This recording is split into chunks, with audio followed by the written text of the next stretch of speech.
വരൂ വരൂ വരൂ. മോനെ അകത്ത് ചെന്നിരുന്ന് പഠിക്കും. ചെല്.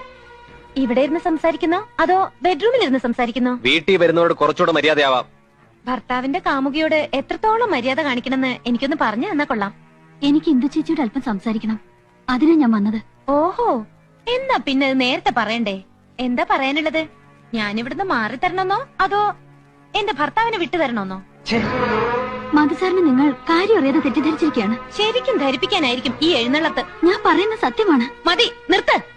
എന്റെ ഭർത്താവിനെ വലവീശി പിടിച്ചതും പോരാഞ്ഞ് എന്റെ വീട്ടിൽ കയറി വന്ന് ന്യായം പറയാ നീ.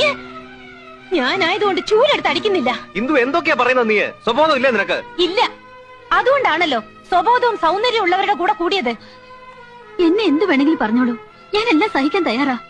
ഇന്ദു ചേച്ചി തുടരുതെന്നൊക്കെ പറയാൻ മാത്രം മധുസാർ തെറ്റൊന്നും ചെയ്തിട്ടില്ല. ഓഹോ, ഈ കാര്യങ്ങൾ വരെ ചർച്ച ചെയ്യാൻ മാത്രം അടുപ്പക്കാരിയായോ ഇവള്? ഞാൻ പറയുന്നൊന്ന് സമാധാനമായി കേൾക്കണം. എന്ത് കേൾക്കാൻ? നീയും എന്റെ ഭർത്താവെന്ന് പറയുന്ന ഈ മനുഷ്യനും കൂടി നടത്തുന്ന പ്രേമ നാടകത്തിന്റെ കഥയോ? ചങ്കിൽ കൊണ്ടുവല്ലേ? തെറ്റ് ചെയ്യാത്തവരാണെങ്കിൽ പിന്നെന്തിനാ ഈ പൊള്ളല്? നീ ആദ്യം വന്ന വഴി പോവാൻ നോക്ക്, അല്ലെങ്കിൽ ഞാൻ വല്ലാതെ